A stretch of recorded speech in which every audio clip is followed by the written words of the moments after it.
श्लोक 25 पाठ 4 दिव्य ज्ञान चौथा पाठ।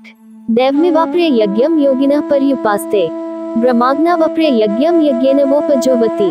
दूसरे योगी जन देवताओं के पूजन रूप यज्ञ का ही भली भांति अनुष्ठान किया करते हैं और अन्य योगी जन परब्रह्म परमात्मा रूप अग्नि में अभेद दर्शन रूप यज्ञ द्वारा ही आत्मरूप यज्ञ का हवन किया करते हैं। परब्रह्म परमात्मा में ज्ञान द्वारा एक ही भाव से स्थित होना ही ब्रह्मरूप अग्नि में यज्ञ द्वारा यज्ञ को हवन करना है।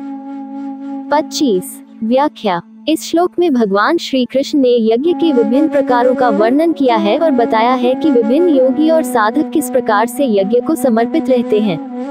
दैवमेवाप्रे यज्ञम योगिनः पर्युपास्ते। इस भाग में कहा गया है कि कुछ योगी दैवीय तत्व साक्षात ईश्वर की पूजा करके यज्ञ करते हैं। इसका तात्पर्य है कि वे भगवान के दिव्य रूप को ही यज्ञ का आदर्श मानते हैं और उनकी पूजा को ही यज्ञ मानते हैं।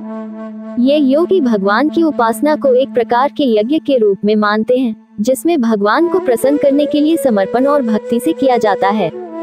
ब्रह्माग्नावप्रे यज्ञम यज्ञेन वोपजुह्वति। इस भाग में कहा गया है कि अन्य लोग ब्रह्म सर्वोच्च आत्मा में आहुति देने के लिए यज्ञ करते हैं। इसका अर्थ है कि वे यज्ञ को ज्ञान और ध्यान के माध्यम से करते हैं, जिसमें वे अपने ज्ञान के द्वारा आत्मा की खोज और ब्रह्म की उपासना में लीन रहते हैं। इस श्लोक का सार यह है कि यज्ञ की प्रक्रिया भिन्न भिन्न लोगों के लिए अलग अलग होती है।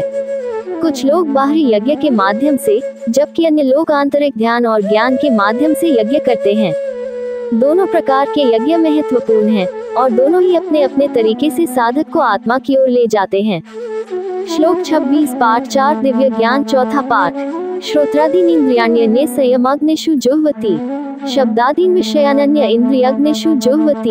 अन्य योगी जन श्रोत्र आदि समस्त इंद्रियों को संयम रूप अग्नियों में हवन किया करते हैं और दूसरे योगी लोग शब्दादि समस्त विषयों को इंद्रिय रूप अग्नियों में हवन किया करते हैं। 26 व्याख्या। इस श्लोक में भगवान श्री कृष्ण ने ये बताया है कि जो लोग साधना के मार्ग पर चलते हैं, वे अपने इंद्रियों को संयमित करते हैं और उन इंद्रियों को ज्ञान के अग्नि में समर्पित कर देते हैं। श्रोत्रादि इंद्रियाणि संयमाग्निषु जुह्वति।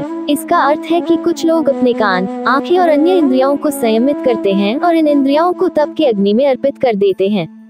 इसका तात्पर्य है कि वे इंद्रिय तृष्णा और बाहरी आकर्षणों पर नियंत्रण रखते हैं और इन्हें साधना के मार्ग में प्रयोग करते हैं। शब्दादीन विषयानन्य इंद्रियाग्निषु जुह्वति। इसका अर्थ है कि अन्य लोग अपनी इंद्रियों के माध्यम से प्राप्त होने वाले विषयों को, जैसे कि शब्द, रंग और अन्य संवेगों को संयमित करते हैं। वे इन विषयों को संयमित करने के माध्यम से ज्ञान की अग्नि में अर्पित कर देते हैं, ताकि उनका ध्यान और साधना सही दिशा में रहे।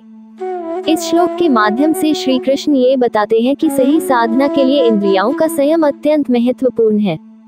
जो लोग अपने इंद्रियों को नियंत्रित करते हैं और उनकी वस्तुओं को साधना के अग्नि में समर्पित करते हैं, वे सच में उच्च आत्मज्ञान की ओर अग्रसर होते हैं। ये श्लोक साधना और आत्मविवेक के मार्ग पर चलने के लिए प्रेरित करता है।